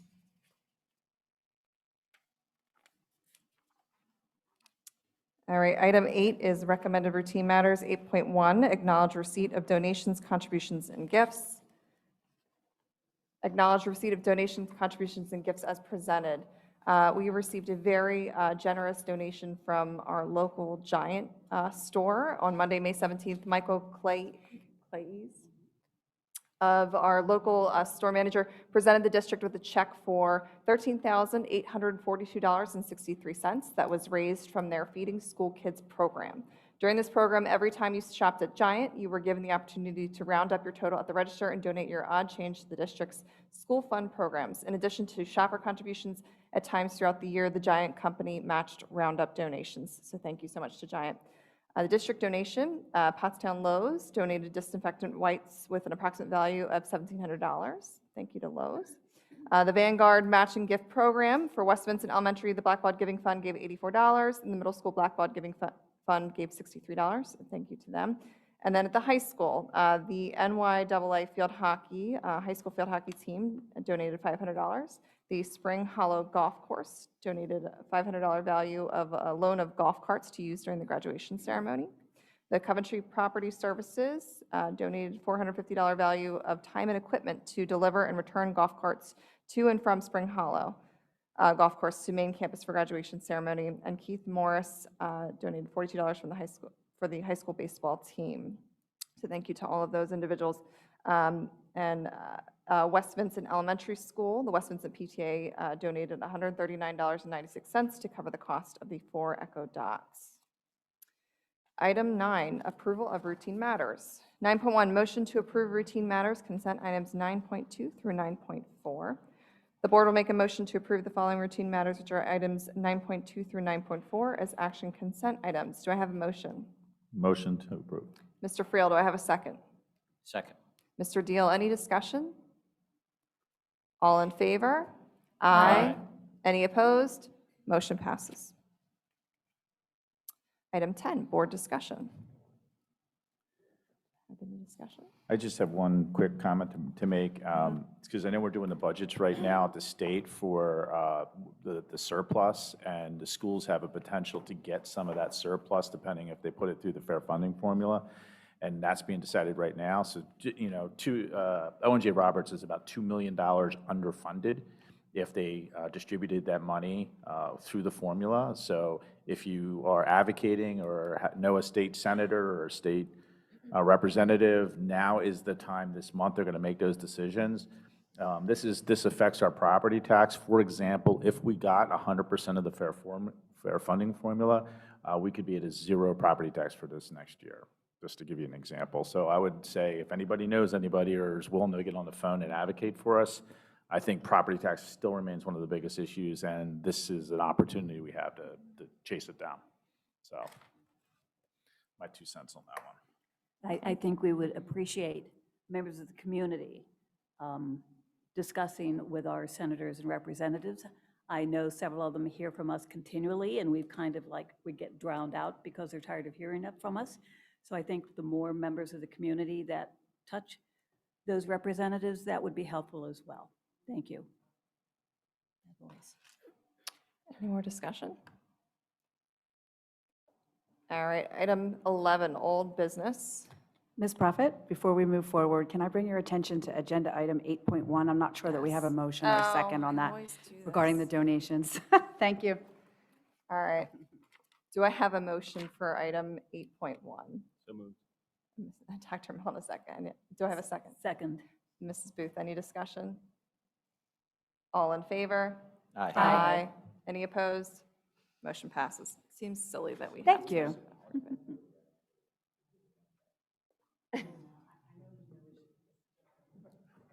All right, item 11, old business. Do we have any old business? No old business, okay. Item 12, new business, approval of personnel matters. 12.1, motion to approve personnel matters, consent items 12.2 through 12.19. The board will make a motion to approve the following personnel matters, which are items 12.2 through 12.19 as action consent items. Any approval of appointment or personnel under these action consent items is expressly made contingent upon the district's ability to conduct and/or participate in the related program and/or activity in light of the ongoing COVID-19 pandemic.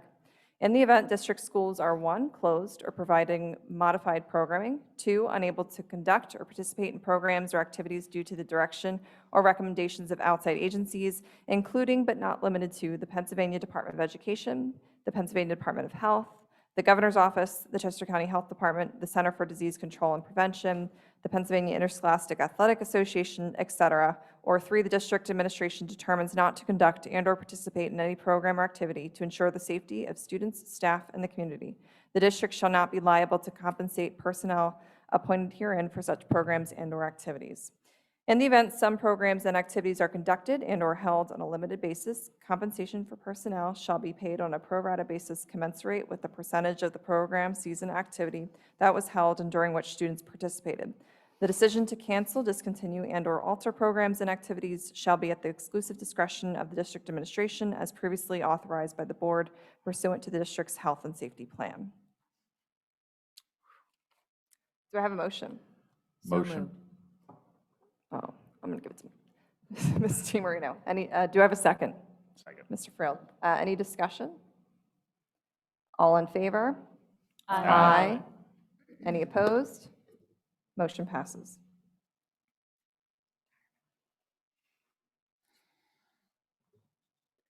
While we don't have any of our retirees this evening, we did get a very lovely email from Beth Chevelle Fuller, and she's retiring from the middle school. She's our French teacher there, and she wanted you to know, I am still too emotional to appear and to say anything.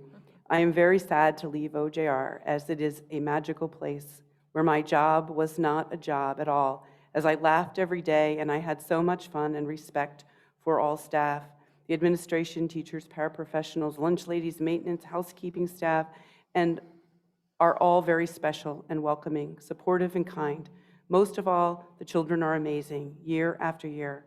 I have had great classes every year, thoughtful students and parents, and I'm struggling with the decision to not return in the fall. Family first, and I have always believed that, so I must be. Sincerely, Beth Chevelle Fuller. So I thought that was, sometimes our retirees come and sometimes they don't, and that it's a very emotional time for them. Well, we wish them all the best of luck in their retirement. Yep. All right, item 13 is new business. 13.1, motion to approve administration's recommendation for the resolution declaring an emergency pursuant to section 520.1 of the Pennsylvania School Code and reopening health and safety plan. Motion to approve the administration's recommendation for the resolution declaring an emergency pursuant to Section 520.1 of the Pennsylvania School Code and reopening health and safety plan, effective July 1, 2021 through 2021-22 school year as revised. Do I have a motion? So moved. Mrs. Booth, do I have a second? Second. Mrs. Munson, any discussion? All in favor? Aye. Any opposed? Motion passes. Item 13.2, approval of a resolution urging the General Assembly to increase its investment in students in the Commonwealth's most underfunded school districts. Approval of a resolution urging the General Assembly to increase its investments in students in the Commonwealth's most underfunded school districts as presented. Do I have a motion? So moved. Mrs. Booth, do I have a second? Second. Mr. Friel, any discussion? I would just say that is exactly what I was referring to. It's called the Level Up Resolution. Okay. Any more discussion? All in favor? Aye. Any opposed? Motion passes. Item 13.3, approval of e-signature resolution. Approval of e-signature resolution as presented. Do I have a motion? Mrs. Stutzman, do I have a second? Second. Mr. DeFore, any discussion? All in favor? Aye. Any opposed? Motion passes. 13.4, approval of policies for second reading. Approval of policies for second reading from the Legislative and Policy Committee from their May 11th, 2021 meeting. Do I have a motion? So moved. Mrs. Munson, do I have a second? Second. Mr. Friel, any discussion? Just a question of clarity, probably to Ms. Munson. So to public comment we received earlier, I thought our policies usually were just taking PSBA recommendations, and I knew they had bracketed some areas where we had to make some decisions about customizing our own policy. Is that pretty much what we did in this process? Like, I have not compared policy for policy, but did we make any changes outside of that optionality that we were supposed to look at? We may have made a couple of minor changes that we felt were more appropriate to our school district's approach because we wanted to align this with the ongoing goals that we already set for the districts rather than making the equity policy something that lived outside of that existing structure. I think those were the most significant changes that we made, though. As far as requiring the exact wording that PSBA requires for the, I believe it was the definition of equity that was quoted to us, I did not think that that was necessary because I felt it was referenced, but I will go back and look at it. I also don't think that it's a huge undertaking to bring the policy back out and modify it if necessary, if the board believes we need to. Also, just a note of clarity on that policy. It was brought up that there was concern that accepting that policy required a curricular type change. And it's my understanding from talking to Dr. Soder that that is not the case, that we are not implementing any type of new curriculum as a result of that policy. Am I correct with that? That's correct. That was a recommendation that came out by the third-party investigator, Kelly Hodge, that the district consider the curriculum that Mrs. Szymanski referenced, but the district did not move in that direction. And so the district will review its curriculum as part of its curriculum cycle through an equity lens, but the district will not be adopting anything other than that, than its current curriculum. Okay, thanks. Yeah, and I don't believe there's anything in the policy that requires a separate curriculum. No. I think it merely requires that when we do our regular curriculum reviews, which we do every year on a set of curriculum, that we include an equity lens when we do that. That's correct. There was a question about the view of curriculum as well, which Dr. Soder does anytime there is something it's brought to our attention during our meetings.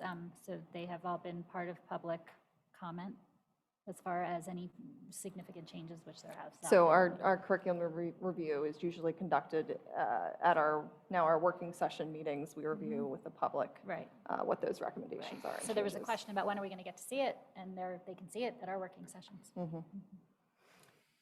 Any other comment? Thanks. Yep. I do want to make just one comment. There was a statement made that this policy would be looking at equal outcome for our students. And I guess as a personal level, I have a child with special needs, severe special needs, and I have had 11 years to understand the fact that she will not perform the same as her younger sister. So it's kind of an insult to think that I would expect all of our students to perform at the same level. I think what we are trying to do is allow our students to perform to the best of their abilities and provide the best supports that they need. You know, there is no desire here to have every student have equal outcome. You can't provide equal support for each student. That doesn't work. This is taking policies that we already have in place, pulling it together, and actually looking at the data for our district to determine if we are moving in the right direction. And I think data is really what needs to drive changes in our district. And I would say that I think we selected all the data-driven options that were suggested by PBSA, except where they didn't apply to our district, because I think our district is very strong when we move forward based on the data that's there. I also have been very appreciative of Dr. Soder bringing data before us so that we can be looking at it in any amount of detail that we desire to see. So thank you for just making that work for us, and so we can be sure about what we're doing here. I think data examination is the first step in sourcing whether we have an issue that we need to look at or not, or whether it's a notional idea that someone thinks something is going on. It's the data that will point out where we need to dig, where we need to examine.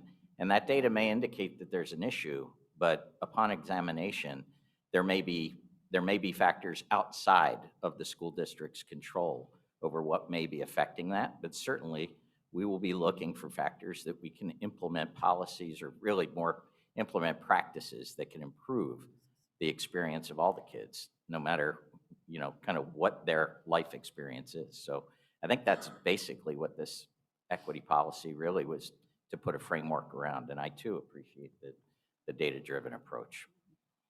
And also the policy specifically talks about removing barriers, and I think that is where we all can agree.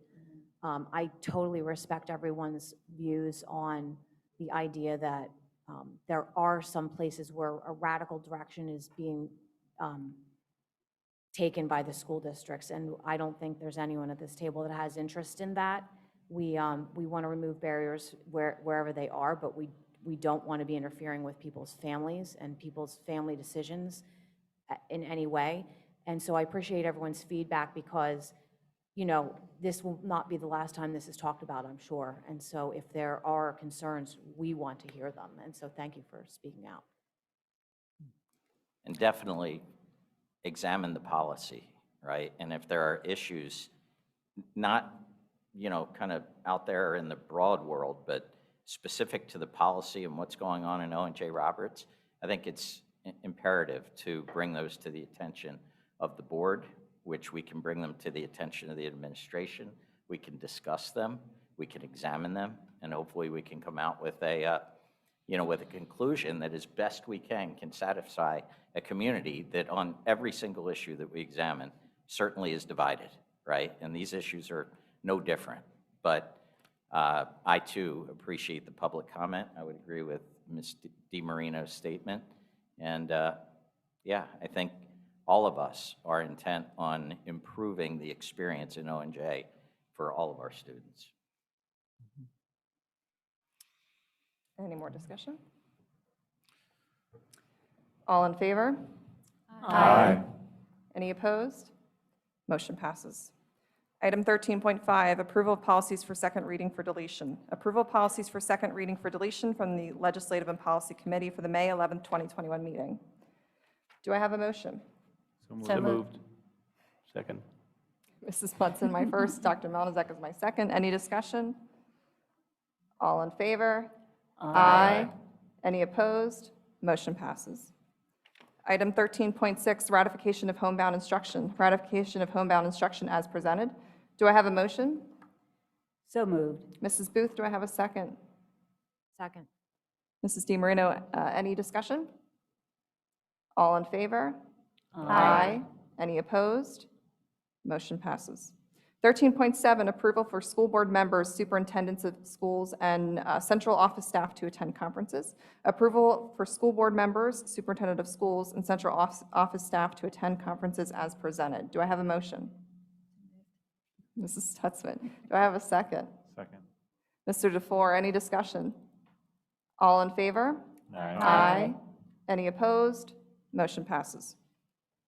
Item 13.8, approval of out-of-state overnight student trips. Approval of out-of-state overnight student trips as presented. Do I have a motion? So moved. Mrs. DiMarino, do I have a second? Second. Mrs. Booth, any discussion? All in favor? Aye. Any opposed? Motion passes. 13.9, approval of conference attendance. Approval of conference attendance as presented. Do I have a motion? So moved. Dr. Melnazek, do I have a second? Second. Mr. DeFore, any discussion? All in favor? Aye. Any opposed? Motion passes. All right, for this one, we have to nominate someone. And then before we vote on it, we will open up to public comment for this specific item. Correct? Yeah, you could ask for volunteers. Oh, volunteer. Yes, that's usually what happens. I would volunteer for this particular year. There is a PSBA Legislative Council, and you have to vote on certain issues. Yeah, I think so. I got thrown off a committee, so, as chair, so I'll volunteer. All right, so it says I have an and, so I need a second person then, right? Oh, are you going to stay? Is that? Okay. I'll stay yeah, Okay, I'll all right, finish up. all right. All right, so we're going to, 13.10 is going to be approval of Melissa Booth and Dr. John Melnazek to be the PSBA Legislative Policy Council delegates for the 2021-22 school year as presented. So we need to open to public comment on these nominations. On these nominations. Correct. Yes. You got no one? Okay. All right. So approval of Melissa Booth and Dr. John Melnazek to be the PSBA Legislative Policy Council delegates for the 2021-22 school year as presented. Do I have a motion? Motion to approve. Mr. Frail, do I have a second? Second. Mr. DeFore, any discussion? All in favor? Aye. Any opposed? Motion passes. 13.11, approval of the appointment of law firm for general legal counsel. Approval of the appointment of Fox Rothschild LLP for general legal counsel for the period of July 1st, 2021, June 30th to June 30th, 2022, as presented. Do I have a motion? So moved. Mrs. Booth, do I have a second? Second. Is that, oh, thanks. Mr. Deal, any discussion? All in favor? Aye. Any opposed? Motion passes. 13.12, approval of the appointment of law firm for special education matters. Approval of the appointment of Sweet Stevens, Katz, and Williams as the legal counsel for special education for the period of July 1, 2021 to June 30th, 2022, as presented. Do I have a motion? So moved. Mrs. DiMarino is my first, and Dr. Melnazek is my second. Any discussion? All in favor? Aye. Any opposed? Motion passes. 13.13, approval of the appointment of law firm for real estate assessment appeals. Approval of the appointment of Yergi, Daler, Alabak, Sheffy, Picardi as legal counsel for real estate assessment appeals for the period of July 1, 2021 to June 30th, 2022, as presented. Do I have a motion? So moved. Mrs. Booth, do I have a second? Second. Mr. DeFore. Mr. DeFore, any discussion? All in favor? Aye. Any opposed? Motion passes. 13.14, approval of the appointment of law firm for construction matters. Approval of the appointment of Kegel, Kellen, Ami, and Lord LLP as legal counsel for construction matters for the period of July 1st, 2021 to June 30th, 2022, as presented. Do I have a motion? So moved. Mr. Deal, do I have a second? Second. Mrs. Booth, any discussion? All in favor? Aye. Any opposed? Motion passes. 13.15, approval of supplemental academic appointments. Approval of supplemental academic appointments as presented. Do I have a motion? So moved. Mr. Deal, do I have a second? Second. Mrs. DiMarino, any discussion? All in favor? Aye. Any opposed? Motion passes. 13.16, approval to establish a student activity. Approval to establish a student activity club in accordance with the provisions of Section 511 of the Pennsylvania School Code and School Board Regulation 122A or 122B as presented. This approval also provides for the establishment of accounts within the student activity accounting system when applicable. Do I have a motion? So moved. Mr. Deal, do I have a second? Second. Oh, Mrs. Stutzman, any discussion? All in favor? Aye. Any opposed? Motion passes. Item 13.7, approval of student activity club advisors and student officers. Approval of student activity club advisor and student officers in accordance with provisions of Section 511 of the Pennsylvania School Code for the 2021 and 21-22 school years as presented. Do I have a motion? So moved. Mrs. Stutzman, do I have a second? Second. Mr. Deal, any discussion? All in favor? Aye. Any opposed? Motion passes. 13.18, approval of 21-22 athletic ticket prices. Approval of the 21-22 athletic ticket prices as presented. Do I have a motion? So moved. Mr. Deal, do I have a second? Second. Dr. Malnazek, any discussion? All in favor? Aye. Any opposed? Motion passes. 13.19, approval of district insurance policies. Approval of district insurance policies for 21-22 as presented. Do I have a motion? So moved. Yeah. Is it- You, Paul. Mr. Friel is I'll first. second it. Mr. Deal is second. Any discussion? All in favor? Any opposed? Motion passes. 13.20, approval for authorization of budget transfers, fund transfers, and GASB 54 committed fund balance accounts associated with the final audited financial statements. Approval to authorize any budget transfers, fund transfers, and fund commitments for purposes such as PSERS, Rate Stabilization Fund, and amounts committed for purposes of balancing future budgets provided sufficient funds are available for the completion of the 2021 financial reports for the subsequent board approval of such necessary action at acceptance of the final audited financial statements. Do I have a motion? So moved. Mrs. Booth, do I have a second? Second. Mr. DeFore, any discussion? All in favor? Any opposed? Motion passes. 13.21, approval of proposed tax resolution for the 21-22 fiscal year. Approval of proposed tax resolution for 21-22 fiscal year as presented. Do I have a motion? So moved. Is it Mr. Deal? Yep. And then as my first Second. and Dr. Malzek as my second. Any discussion? All in favor? Any opposed? Motion passes. 13.22, approval of final 21-22 governmental and proprietary funds budget. Approval of proposed 21-22 governmental and proprietary fund budgets as presented. Do I have a motion? So moved. Mrs. Booth, do I have a second? Second. So Mrs. DiMarino. Any discussion? All in favor? Any opposed? Motion passes. 13.23, approval of requests for a one-time waiver of Board Policy 601.3 capital budget policies. Approval of request for a one-time waiver of Board Policy 601.3 capital budget policies, specifically the imposition of a 1 mil tax levy on general taxes to be designed for the purpose of the capital project for the 21-22 school year. Do I have a motion? Motion. Mr. Friel, do I have a second? Second. Mrs. Booth, any discussion? All in favor? Any opposed? Motion passes.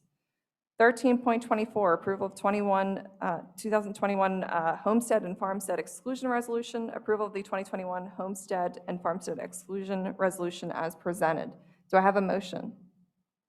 So moved. Mr. Deal, do I have a second? Second. Mr. Friel, any discussion? All in favor? Any opposed? Motion passes. 13.25, approval of construction credit change order. Approval of construction credit change orders for the East Coventry Facilities Improvement Project as presented. Do I have a motion? So So moved. moved. Mrs. Booth, do I have a?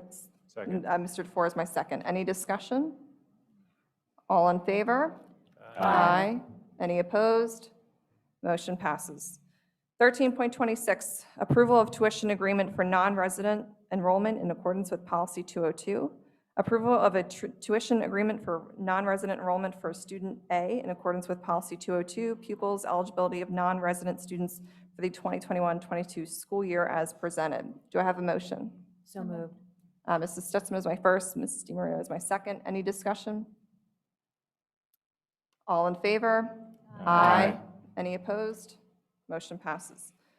13.27, award of bid in accordance with the CCIU Joint Purchasing Agreement. Approval of bid for the following item as presented based on notification of the Joint Purchasing Board in accord with Chester County Joint Purchasing Agreement as presented. Do I have a motion? So moved. Mr. Friel, do I have a second? Second. Mrs. Booth, any discussion? All in favor? Aye. Any opposed? Motion passes. 13.28, approval of summer employment and appointments. Approval of summer employment and appointments as presented. Do I have a motion? So moved. Mr. DeFore, do I have a second? Second. Mr. Friel, any discussion? All in favor? Aye. Any opposed? Motion passes. 13.29, approval of professional service maintenance agreements. Approval of professional service maintenance agreements as presented. Do I have a motion? So moved. Mrs. Booth, do I have a second? Second. Mr. Friel, any discussion? All in favor? Aye. Any opposed? Motion passes. All right. We're going to move on to item 14, which is public comment. Information, proposals, and statements from individuals or delegations pertaining to any item. Speakers are to indicate your name and township residence. Speakers will be limited to not more than 3 minutes. Please understand that this is not a time for dialogue with the board. Rather, the board will listen to all comments and consider them in future deliberations. Also, our email address is listed there again if you would like to receive a written response. And then just so everyone's aware, we're going to do in the room again and then virtually.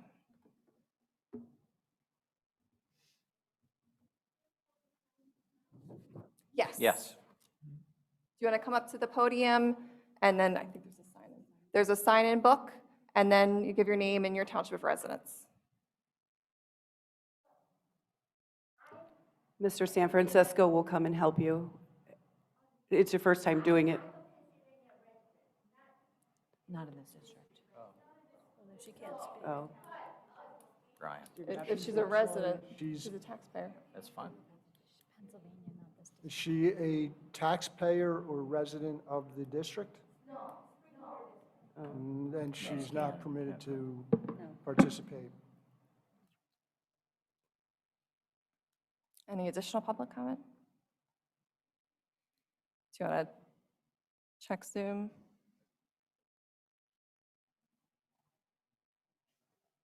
Virtual public comment, Tammy Hartman. Tammy, please give your full name and township of residence.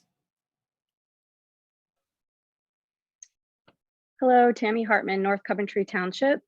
Can you hear me? We can. Okay. I'm referencing the equity policy 803. I agree that this is an important document and can always use more review and input from the community. That said, I'd ask that everyone involved don't get caught up in the hijacking of the actual definition and facts here. Equity is dealing fairly and equally with all concerned, and that's the definition. Nothing in the equity policy and no one I know of is advocating for shame. Please continue to discount the generalizations, personal attacks, and convolution of actual facts. I appreciate that the policy does not take any resources from math, literacy to make room for teaching our students about the acceptance and inclusion of all. I further appreciate the district supporting the Pennsylvania Department of Education's shared goal of ensuring that every learner has access to a world-class education system that helps prepare them for success in the future and beyond.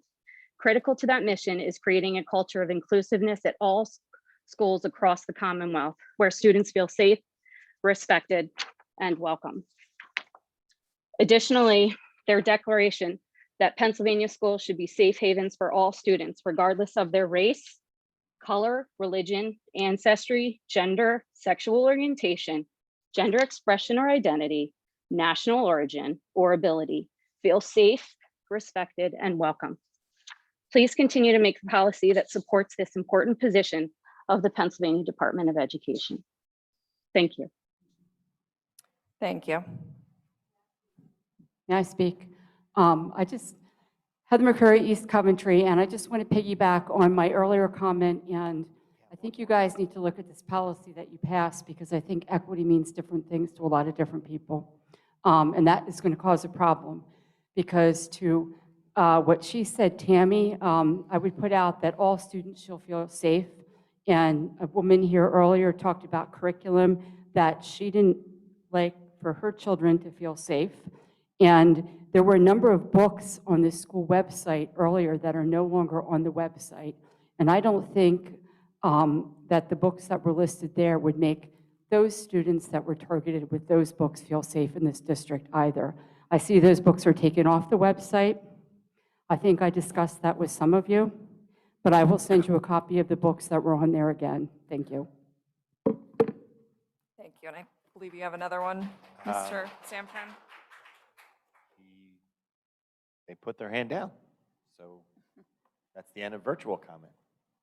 All right. Item 15, board discussion and follow-up. Board discussion. I'll just add on behalf of the board, our thanks, Dr. Lloyd, for, I mean, this year has been nuts.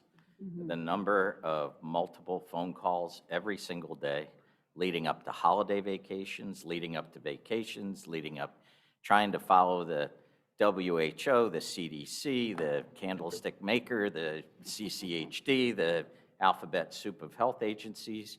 I'll refer back to the November, I think it was 16th or 17th board meeting, where we had a very difficult and extended discussion about the model of schooling that we thought was appropriate. And you helped guide us through that, right? Encouraging our open discussion. And of course, the next day we were trumped by governor order. So there's just some things that, as much as I would love everyone to know that we're in control of, there are just some things that we're not. And to that extent, Dr. Lloyd, I think your leadership, your decisiveness, everybody can look in the rearview mirror and say, gosh, we should have done this, or it would have been better if we have done that. But I, for one, am thankful that you were in the position you were in for the time that we were in, and just want to add my wholehearted thanks and admiration for not only all the years you served OJR, but in particular this last year that we all worked together. So thank you. I think she deserves a second standing ovation. Yeah, I think so too.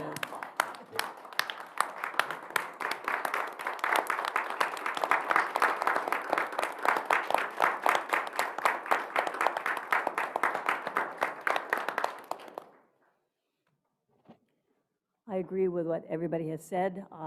Earlier, I wanted to make a statement, but I was a little emotionally wound up with that wonderful video. But when I first became a board member, and I've been a resident of this school district, I think, for 43 years now, and have lived only 2 or 3 miles away from Dr. Lloyd for a long time, and never met her. But when I first became involved, and I had noticed all of my children had gone to North Coventry, and it had been a very good school at that point in time, I became aware of the fact that North Coventry had slipped into a failed school.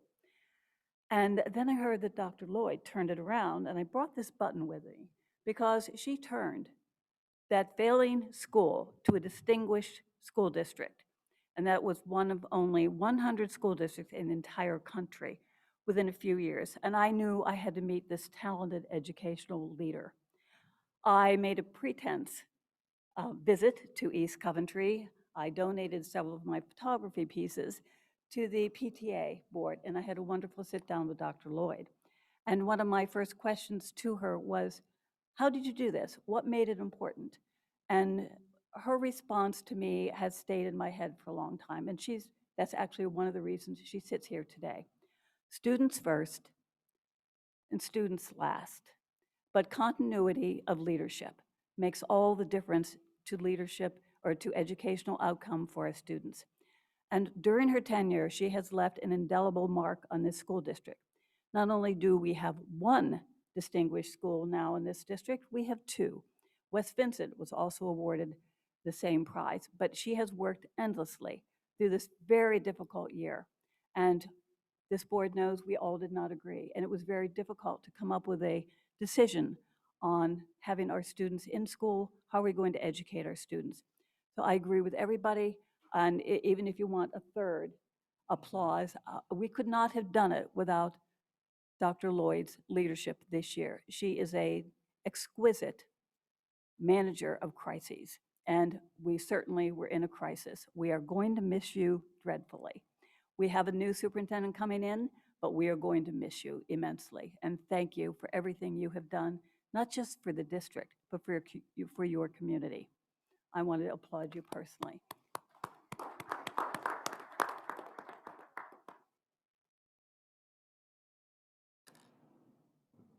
All right, let's see, board requests for information. Do we have any board requests for information?